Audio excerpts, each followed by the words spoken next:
Hello મિત્રો, શેરબજારની વાતોમાં મિત્રો ગિફ્ટ નિફ્ટી 24,700 30 પોઈન્ટનો વધારો સાથે ચાલી રહ્યો છે. એફઆઈઆરની ભારે વેચવાલી બજારનો મૂડ ખરાબ કરી નાખ્યો છે. શુક્રવારે એફઆઈઆઈ કેશ ઇન્ડેક્સ અને ફ્યુચરમાં 12,000 કરોડની વેચવાલી કરી હતી. સોમે આપણા ઘરેલું ફંડો મ્યુચ્યુઅલ ફંડોએ 11,500 કરોડની કેશમાં મોટી ખરીદી કરી હતી. હવે બજારમાં રિકવરી શરૂ થશે તો ક્યાંથી શરૂ થશે અને કેટલી ટકાઉ છે કે બજાર અહીંથી પણ વધારે નીચે જઈ શકે છે, એવા ઘણા પ્રશ્નો આપણા ચાલી રહ્યા છે. અને સોનું અને ચાંદી હાઈ ઉપર હાઈ નવા બનાવી રહ્યો છે. ચાંદી 1,20,000 ઉપર પહોંચી ગઈ છે. સોનું પણ 1,04,5,000 આસપાસ ચાલી રહ્યું છે. આ બધા પ્રશ્નોમાં શું કરવું, ક્યાં નિવેશ કરવું અને જે નિવેશ કરેલું છે એનું શું કરવું, આવા બધા પ્રશ્નો આપણા મગજમાં સતત ચાલી રહ્યા હોય છે. પણ જુઓ મિત્રો, કોઈ પણ કારણ હોય પણ થોડીક ધીરજ રાખો, સમય સારો આવી જશે. અને આ સમય પણ કાયમ ચાલતો નથી હોતો. એક દિવસ બજાર માટે સારો સમય હશે, 100% વાત છે. પીએમ મોદી કાલે જાપાન અને ચીનની યાત્રા ઉપર હતા અને તેના કારણે આપણે જે નવું બજાર નિકાસ માટે અને આપણી જરૂરિયાતો માટે ચીન સાથે અને જાપાન સાથે નવું બજાર ખુલી શકે અને તેનાથી આપણી કંપનીઓને ફાયદો પણ થઈ શકે. બીજી વાત છે કે અમેરિકાની કોર્ટે જે ટ્રમ્પ દ્વારા ટેરિફ લગાવવામાં આવી છે એ ગેરકાનૂની છે તેવું તેની કોર્ટે કહ્યું છે. મિત્રો, કોર્ટનું કહેવું છે કે જે આ ટેરિફ વિવિધ દેશો સાથે લગાવવામાં આવી છે એ ગેરકાનૂની છે.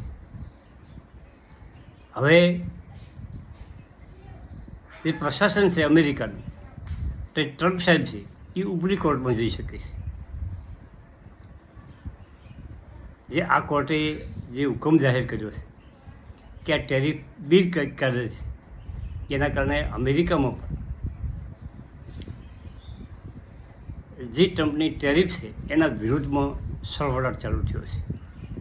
પણ પબ્લિક આંદોલન કરી રહી છે અને જે સમજુ નેતાઓ છે એ ટ્રમ્પ વિરુદ્ધ બયાનબાજી કરી રહ્યા છે.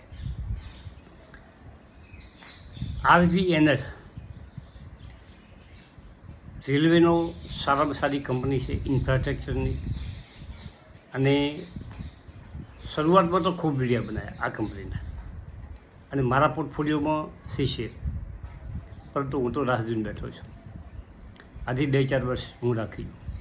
કંપની સારી છે. કોઈને ઘટાડામાં લેવી હોય તો ઘટેલા બજારમાં લઈ શકાય એવી કંપની છે. એનો આપણે સ્પેશિયલ વિડીયો બનાવીશું. હવે એક મિત્રની કોમેન્ટ છે કે કાકા તમે ડિવિડન્ડનું શું કરો છો? મિત્રો, મારા જે ખાતામાં, મારા બેંક એકાઉન્ટમાં જે ડિવિડન્ડ જમા થાય છે એ હું ઉપાડતો નથી. એમાંથી મારે જે એસઆઈપી કપાત થાય છે દર મહિને 11-12 હજાર રૂપિયા, એ એસઆઈપી એમાંથી કપાતી જાય છે. મારા ડિવિડન્ડનું મારું રોકાણ ચાલુ હોય છે અને વચ્ચે કોઈ ધારો કે બેલેન્સ ઓછું વધતું થાય તો એ હું જમા કરાવું છું. એમાંથી હું આઈપીઓ ભરું છું જે બેલેન્સ છે એમાંથી, અને એ રીતે ચાલતું હોય છે મિત્રો. અને તમારે જો ખાસ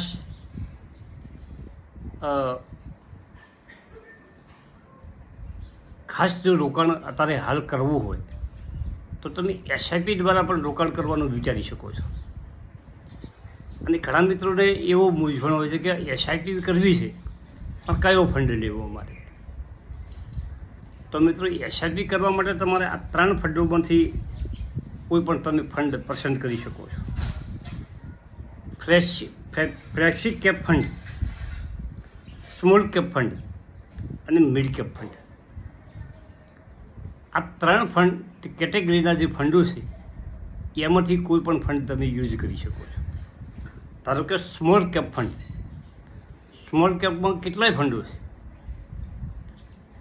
point small cap fund, Nippon India small cap fund, Axis small cap fund, એમાંથી કે બીજા આવા ઘણા ફંડો છે.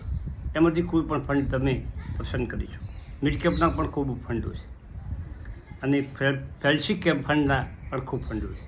મિત્રો એમાંથી કોઈ પણ ફંડ પકડી તમને જે સારું રિટર્ન અપાવી શકે એવા આને જો મિત્રો તમે રિસર્ચ કરશો તો તમને ખ્યાલ આવશે કે આ ફંડ ચાલુ થયો એના પછી એને કેટલું રિટર્ન આપ્યું છે.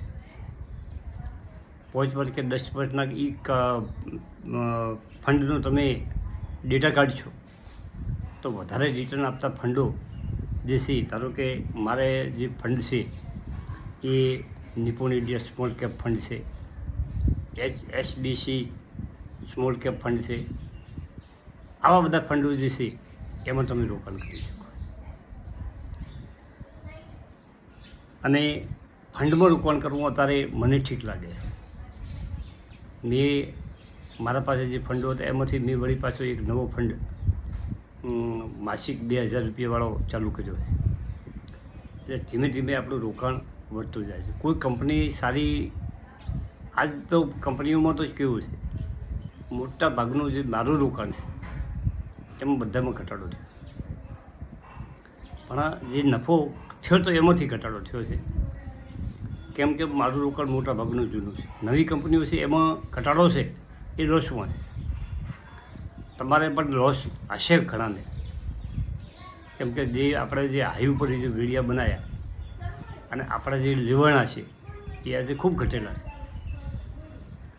પરંતુ એના માટે ગભરાવાનું નહીં. જો કંપની તમારી સારી છે, મજબૂત કંપની છે, EPS, PA, પ્રમોટર હોલ્ડિંગ આ બધું ગુડ છે, તો આપણે એક સારા પરિણામ 1-2 વર્ષમાં મળી શકે મિત્રો. અને બજારમાં ગભરાએ કશું મેળ ના આવે, સમય આપવો પડે. એક કહેવત હતી કે આ સમય પણ વીતી જશે. મિત્રો કોરોનામાં જે આપણે ગભરાટ હતો, આજે આપણે કોરોના યાદ કરવા મિત્રો, અને એ ગભરાટ આપણે ભૂલી ગયા છે. આજે ટેરિફવાળો જે પ્રશ્ન છે એ પણ ઉકેલ આવી જશે. અને મને તો એવું લાગે છે કે ટૂંકા સમયમાં ઉકેલ આવી જશે. અમેરિકાની એની ભૂલનો અહેસાસ થશે